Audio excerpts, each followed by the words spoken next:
देखिए बेटा, हमारा टॉपिक चल रहा है रस। कल हमने शनिवार को हमने आपको जो है वात्सल्य रस के बारे में बताया था, इसकी परिभाषा बताई थी, इसके स्थायी भाव और विभाव, अनुभाव, संचारी भावों के बारे में हमने आपको बताया। अब देखिए, आज हम बता रहे हैं आपको वात्सल्य रस के भेद। तो वात्सल्य रस के दो भेद होते हैं, जैसे श्रृंगार रस के दो भेद होते हैं, संयोग श्रृंगार रस, वियोग और वियोग श्रृंगार रस। इसी प्रकार से वात्सल्य रस के भी दो भेद होते हैं, संयोग वात्सल्य रस और वियोग वात्सल्य रस। संयोग वात्सल्य रस कहाँ होता है? काव्य में।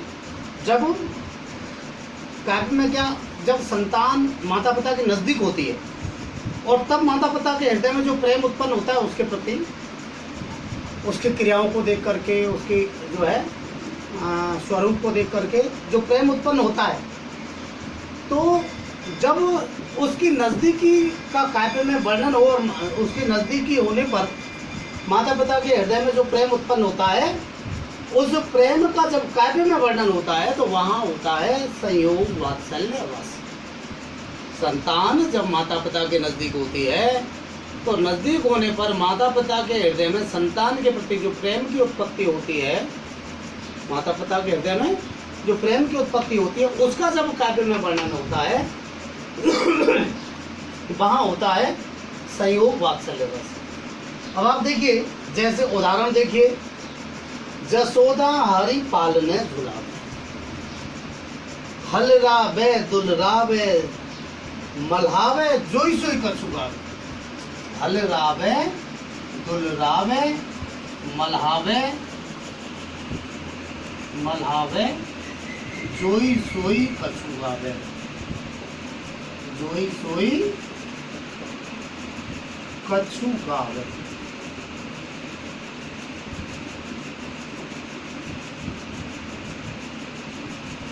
मेरे लाल को आओ निंदरिया, काहे न आन सुलावे, तो काहे न बेगिसी आवे, तो को कान बुलावे। कबहू पलक हरि मूंद लेत है, कबहू अधर फरकावे, सोवत जान मौन है रही, कर कर सैन बतावे। यशोदा अपने पुत्र नंदलाला को, हरि श्री कृष्ण को पालने में झुला रही है। वो उनको हिला, जो उनके झूला को हिला रही हैं, दुलार रही हैं, कभी उनके शरीर को मल रही हैं और कभी कुछ गा रही हैं सुलाने के लिए। तो वो गा रही हैं कि मेरे लाल को आओ निंदरिया, हे नींद मेरे लाल को आ जाओ, काहे ने आने सुलावे, तुम आकर के श्री कृष्ण को, कान्हा को क्यों नहीं सुला रही हो? तू काहे ने बेगी से आवे, हे नींद तुम जल्दी से क्यों नहीं आती हो? तो को कान बुलावे, तुमको कान्हा बुला रहा है, तुमको कान्हा बुला रहा है। कबहू पलक हरि मूंद लेते हैं, श्री कृष्ण कभी तो अपनी पलकों को मूंद लेते हैं, बंद कर लेते हैं। कबहू अधर फरकावे, और कभी उनको अधर में फलकाने लगते हैं, यानी आंखों को झपकाने लगते हैं। सोवत जान मौन वह रही, श्री कृष्ण को सोया हुआ जान करके फिर माता मौन हो गई, मतलब गाना उन्होंने बंद कर दिया। और कर कर सैन बतावे, वो इशारे करके कर करके नंद बाबा को बता रही है कि देखो सो गया, देखो सो गया। इस प्रकार से माता के हृदय में अपने पुत्र श्री कृष्ण के प्रति जो प्रेम उत्पन्न हुआ है, उससे जो है इस रस की उत्पत्ति हुई है संयोग वात्सल्य रस। ये तो हुआ संयोग वात्सल्य रस, ठीक है। आपकी समझ में आ गया होगा कि माता पिता के नज़दीक जब संतान होती है, तब माता पिता के हृदय में संतान के प्रति जो प्रेम की उत्पत्ति होती है, उससे जो है उसका जब काव्य में वर्णन होता है तो वहाँ होता है संयोग वात्सल्य रस। अब इसका जो दूसरा भेद है, वो दूसरा भेद मैं आपको बताता हूँ। दूसरा भेद है वियोग वात्सल्य रस। वियोग वात्सल्य रस।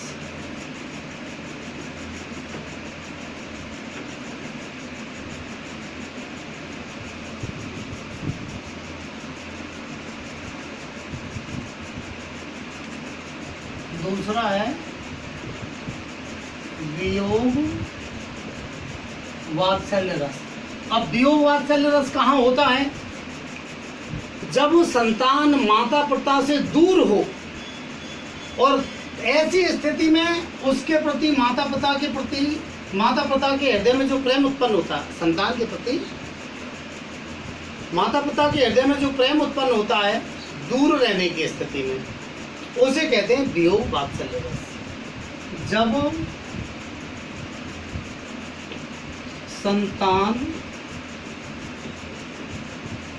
माता पिता से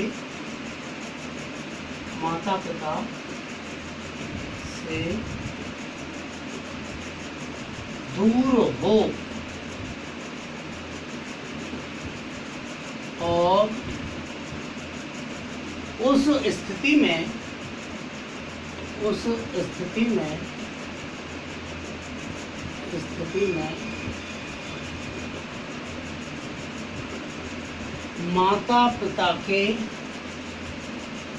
माता पिता के हृदय में संतान के प्रति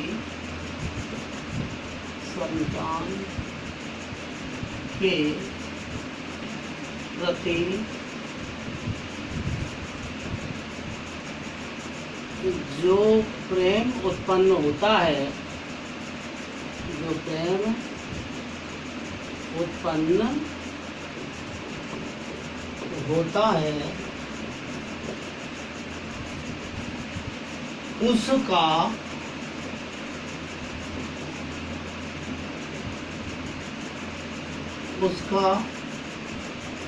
जब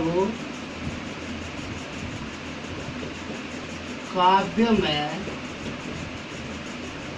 वर्णन किया जाए,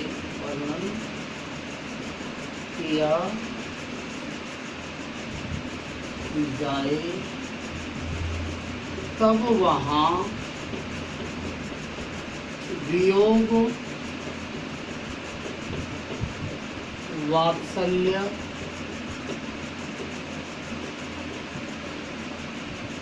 रस होता है।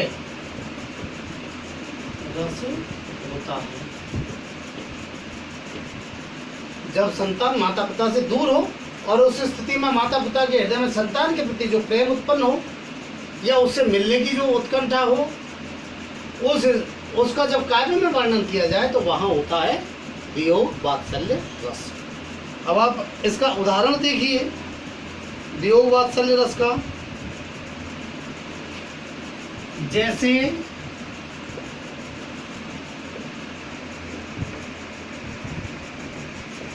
संदेशो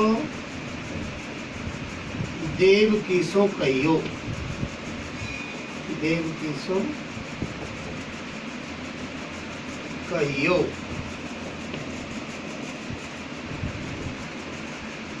हम तो धाय तिहारे सुत की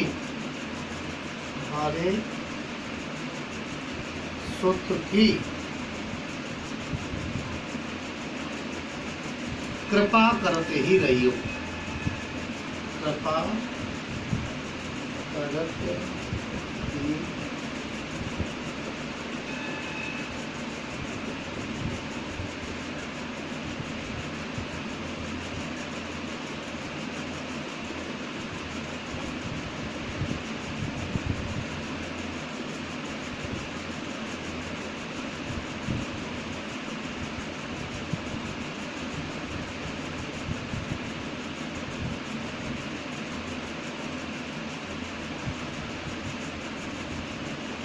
प्रात काल ही तो कान्हा को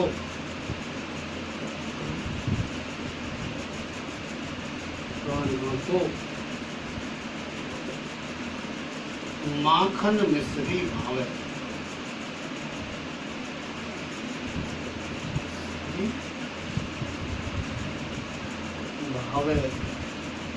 अब इनमें देखिए आप, यशोदा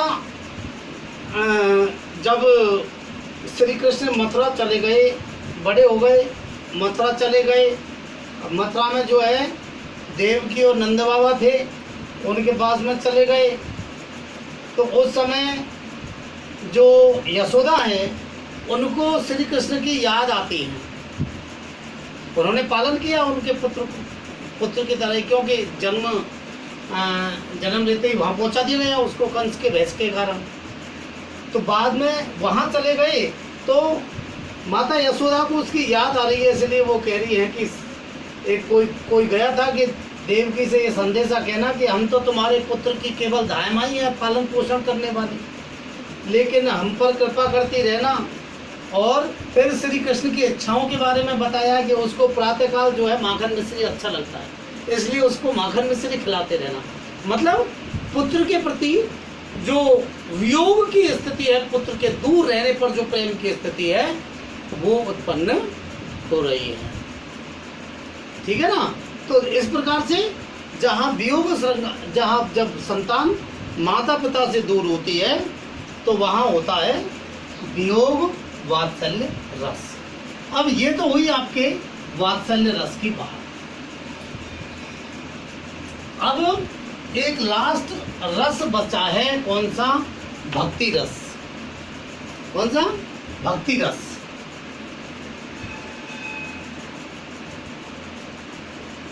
भक्ति रस। भक्ति रस कहाँ होता है? काव्य में जब भगवान के रूप गुण का वर्णन किया जाए,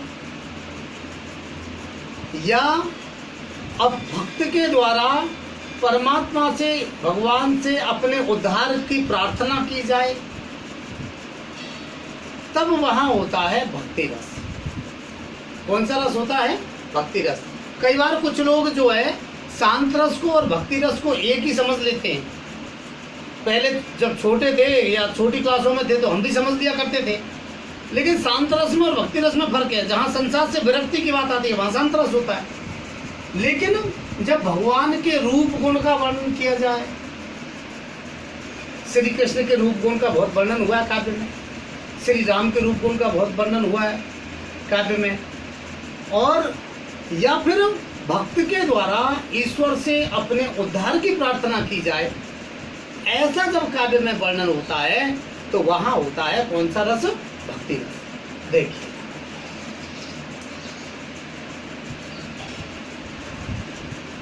काव्य में जब भगवान के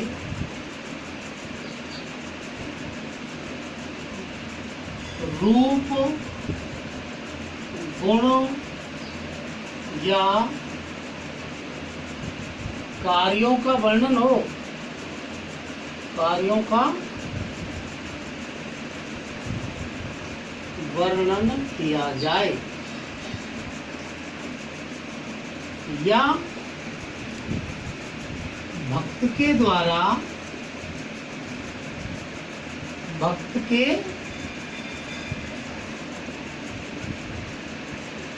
द्वारा अपने उद्धार की प्रार्थना, उद्धार की प्रार्थना की जाए, भगवान से प्रार्थना की जाए, प्रार्थना की जाए, तो वहाँ भक्ति रस उत्पन्न होता है। भक्ति रस उत्पन्न होता है।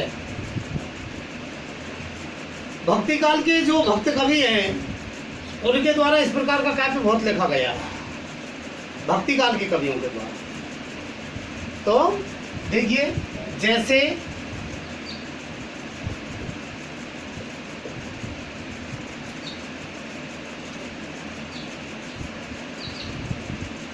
अब मैं नाचो बहुत गोपाल, अब मैं नाचो बहुत गोपाल,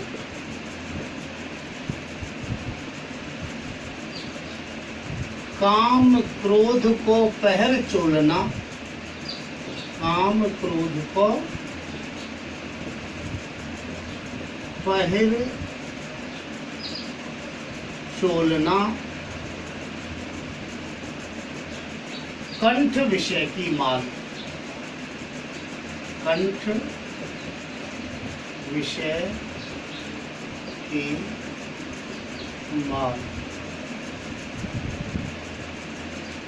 काम क्रोध को पहर चोलना कंठ विषय की माल। माया मोह के नूपुर बाजत, माया मोह के नूपुर बाजत।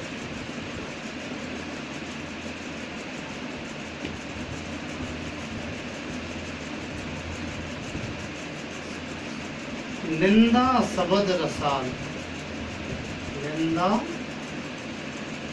शब्द रसाल। माया को कटी फेंटो बांध्यो,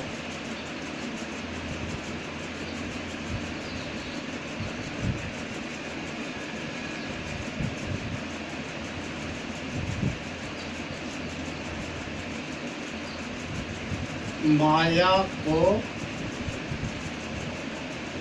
कटी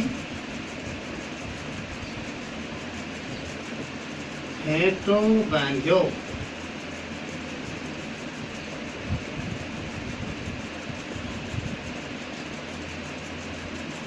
लोभ तलक दिए भाल, लोभ तिलक दिए भाल।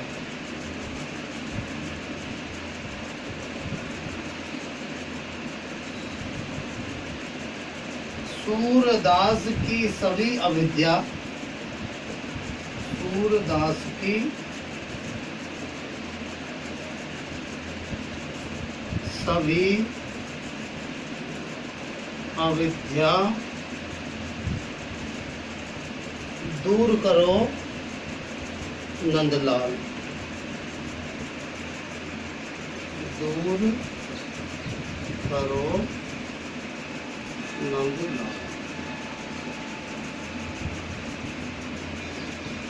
अब आप देखिए इसमें ये सूरदास जी का पद है।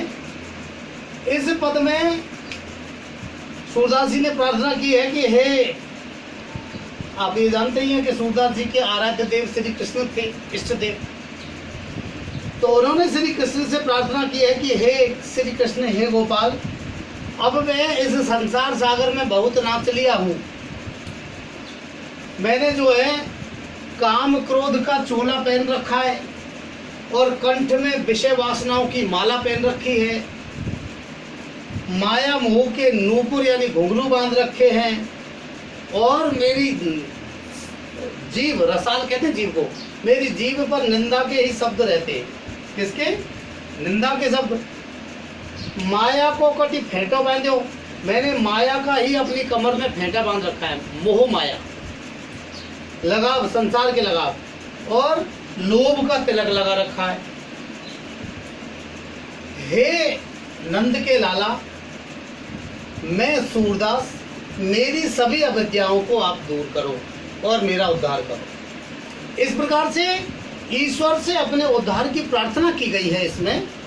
तो जहाँ ईश्वर से जो है अपने उद्धार की प्रार्थना की जाए या उसके रूप गुण की प्रार्थना की जाए, तो प्रभु जी तुम चंदन हम पानी, ठीक है ना। ये जो पद है और मीराबाई के पद है बहुत से, जिनमें उनके रूप गुण की चर्चा है। तो ऐसा जहाँ वर्णन होता है वहाँ होता है कौन सा रस? भक्ति रस, ठीक है ना। प्रभु जी मेरे अवगुण चित्त में धरो, ये पूरा का पूरा पद जो है भक्ति रस से ही सराबोर है। तो इस प्रकार का काव्य में जब वर्णन होता है तो वहाँ होता है भक्ति रस। इस प्रकार से रसों का आपका जो टॉपिक है ये आज फ्री हुआ। अगला टॉपिक हम कल शुरू करेंगे।